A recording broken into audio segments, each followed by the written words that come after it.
Coucou la famille, coucou à toi qui me regarde, j'espère que tu vas bien. Bienvenue dans cette nouvelle vidéo. Je suis très heureuse de te retrouver aujourd'hui dans une nouvelle vidéo. Oui, j'avais trop hâte de tourner cette vidéo.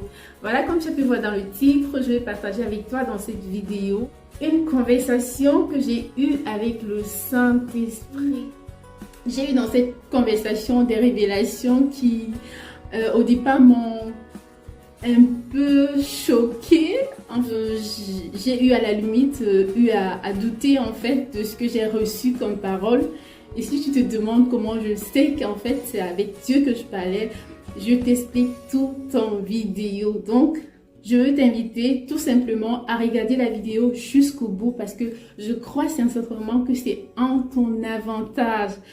Je ne sais pas combien de temps la vidéo va durer, mais j'espère qu'elle ne sera pas très longue. Et si c'est le cas, ce sera vraiment parce que j'aurais pas pu faire autrement. Le contenu m'y oblige pour que ce soit vraiment dans son intégralité et que le message soit vraiment passé. Avant d'entrer dans le vif du sujet, je tiens à rappeler que l'objectif de ma chaîne est de partager la joie de vivre, également encourager toute personne à marcher par la foi en Dieu. Et je partage également sur ma chaîne des expériences personnelles comme celle que je vais partager avec toi dans cette vidéo afin d'aider comme ça toute personne qui serait passée par les mêmes difficultés ou par des expériences similaires à pouvoir mieux aborder ce qu'elle traverse et qu'elle ne se sente pas seule dans les situations et également apporter des conseils en fonction de ce que j'ai traversé et voilà, donc pouvoir t'encourager d'une manière ou d'une autre. Mais je tiens à te dire que le but de partager cette expérience que je vais partager avec toi dans cette vidéo, c'est de t'encourager à pouvoir, si ce n'est pas encore le cas, vivre cette intimité-là avec Dieu, vivre cette intimité-là avec le Saint-Esprit. Parce que ce que je vais te raconter, ça ne veut pas dire que voilà, c'est quelque chose qui m'est destiné à moi seul. Non, toi aussi, tu es capable de le vivre. Tu as juste besoin de le désirer en fait. Et pour le désirer, il faut juste s'approcher de Dieu et lui dire en fait que tu as soif de lui, tu veux connaître plus de lui, tu veux vivre cette intimité avec lui. Et pour vraiment le démontrer, tu dois commencer à lire ta Bible. Tu dois vraiment t'imprégner de la parole de Dieu. Et ainsi, cette intimité-là va commencer. Ça va commencer. Et toi aussi, tu vas pouvoir vivre ça, vivre cette communion là avec le Saint-Esprit. Tu vas pouvoir dialoguer avec lui, parler avec lui comme si tu parlais avec un ami. Donc c'est vraiment dans le but de t'encourager à vivre cette intimité là avec Dieu et aussi espérer pouvoir apporter des réponses à des questions que tu te poses peut-être depuis un moment. Voilà, donc j'espère juste que cette vidéo ne sera pas juste une vidéo de plus que tu as regardé sur YouTube, mais qu'elle t'apportera véritablement un plus. Voilà, donc sans plus tarder, on va rentrer dans le vif du sujet. Voilà, il y a peu de temps, j'étais en prière et j'étais en train de converser comme ça avec le Saint-Esprit, avec Dieu si tu veux. Et tu sais, Dieu vraiment, quand tu apprends à le connaître, tu te rends compte que il est tellement simple. C'est que c'est nous qui le compliquons tellement. C'est nous qui avons peur en fait, qui avons peur.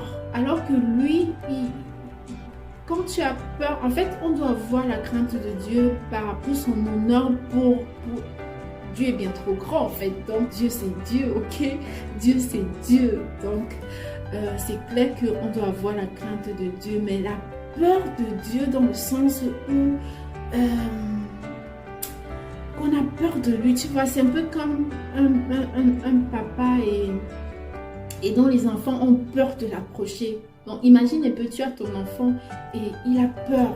Il a peur de toi. C'est ce que Dieu ressent lorsque nous avons peur de lui, lorsqu'on a peur de s'approcher de lui, lorsqu'on a peur qu'il nous apparaît comme ça. Tu vois ce que je veux dire? Donc, franchement, dans cette intimité avec Dieu, tu vois son amour, tu vois vraiment sa tendresse, sa bienveillance. Et c'est juste magnifique en fait. Bon voilà, on fait court. Donc, comme je disais, donc, alors que j'étais en prière et j'étais en conversation avec le Saint-Esprit, je dis donc à Dieu Saint-Esprit, faut pas rire, hein? Faut pas rire en fait, parce que là, donc je lui dis, Seigneur, quand on entend les témoignages, on entend toujours les personnes qui disent, vraiment j'ai souffert 10 ans, j'ai souffert 15 ans, j'ai souffert 20 ans avant d'obtenir ci, avant d'obtenir ça, et tout et tout. Je lui dis, et même dans la Bible en fait, ça se témoigne, on voit l'homme qui était paralysé depuis 38 ans, 30 plus 8, qui tous les jours s'asseyait devant cette piscine, était déposé en quelque sorte devant cette piscine. Il était à quelques pas de sa délivrance, mais il était assis là durant 38 ans. Il n'y a eu personne pour le porter et le jeter dans l'eau afin qu'il obtienne sa guérison.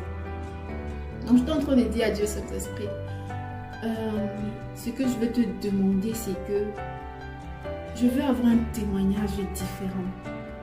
Parce que je crois en toi. Je veux pouvoir raconter une autre chose que ce qu'on a déjà entendu. Je veux qu'on voit, qu'on connaisse également le Dieu du maintenant, du Dieu du là. Un peu dans le sens où Dieu, on a quand même beaucoup entendu. J'ai souffert 10 ans, j'ai souffert 20 ans et tout. Quand même. Donc, j'étais vraiment sincère dans ma conversation. Hein. J'étais vraiment sérieuse. C'était pas dans un sens vraiment... Enfin, pour ce que je pense. Et après, j'espère que Dieu, il pense aussi la même chose.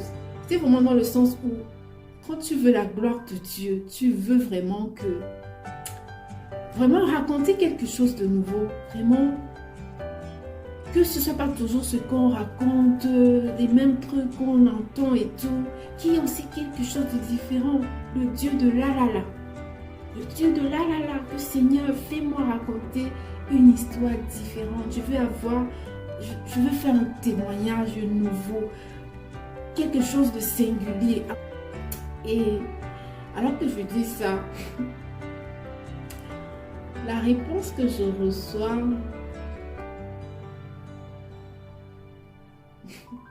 Attends, tiens-toi bien d'abord.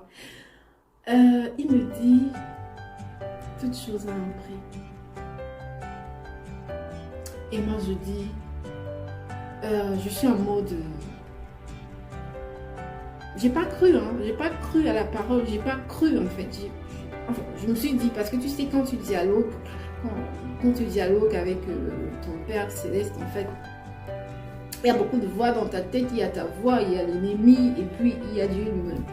Donc, quand je reçois ça, non seulement j'associe ça à la parole, enfin au niveau que je connais de la parole, et je me dis, Jésus a dit tout est accompli.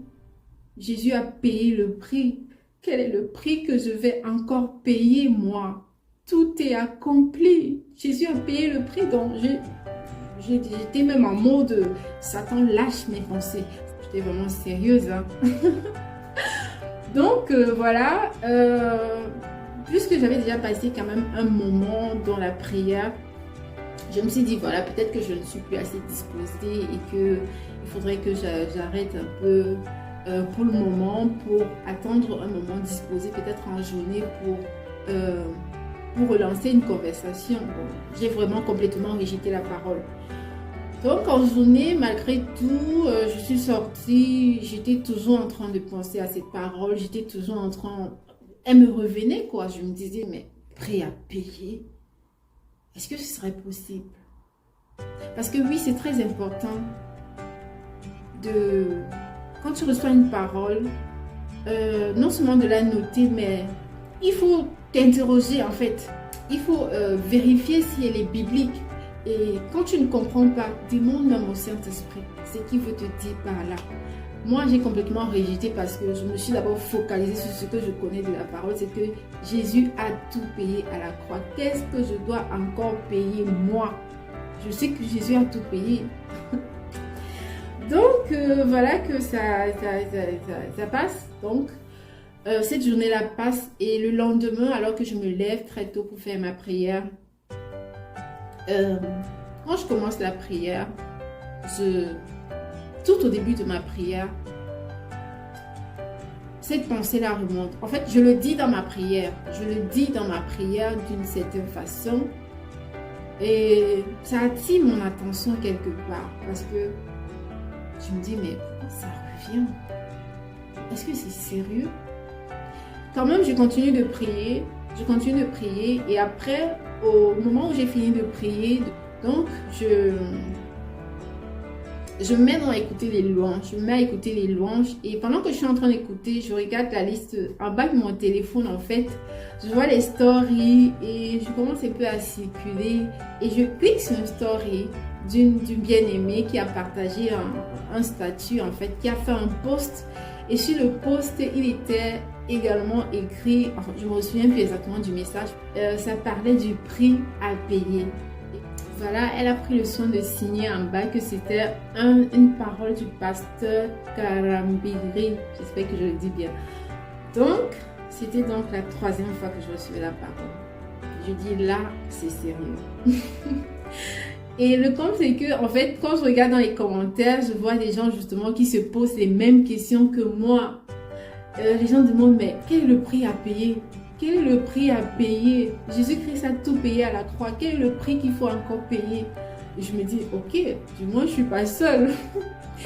Et voilà, je prends ça vraiment au sérieux et je rentre encore dans l'intimité avec Dieu Saint-Esprit. Et je lui pose donc la question, est-ce que c'est vrai qu'il y a vraiment un prix à payer? Et lui, avec un sourire, oh, l'intimité avec le Saint-Esprit, c'est juste magnifique. Il me dit, eh oui. Et je dis, ok, quel est donc ce prix à payer? Tiens-toi tranquille. Et voilà ce qu'il me répond. Voilà, il me répond, tu dois persévérer. Persévérer. Tu dois vivre pour Dieu. Tu dois marcher dans l'amour. Tu dois te détacher des choses de ce monde. Tu dois faire le bien. Tu dois te conformer à la parole de Dieu. Voilà ce qu'il m'a dit et que j'ai pris soin de noter. À toi qui me regardes peut-être, tu vas te demander peut-être comment je sais que c'est Dieu qui me parlait, comment je peux être aussi certain. J'ai pris le soin de justement, c'est très important parce que tu reçois la parole, de vérifier si cela est biblique. Bon, c'est vrai que ça semble très évident pour moi, hein, donc je retrouve, sans me vérifier, ça allait plutôt clair en fait, parce que c'est ce que Dieu nous demande de faire. Et en fait, j'ai justement vérifié si ce que j'ai reçu était biblique et c'est ce que je vais partager avec toi dans la suite de la vidéo, de ce que j'ai pu trouver selon les révélations que j'ai eues.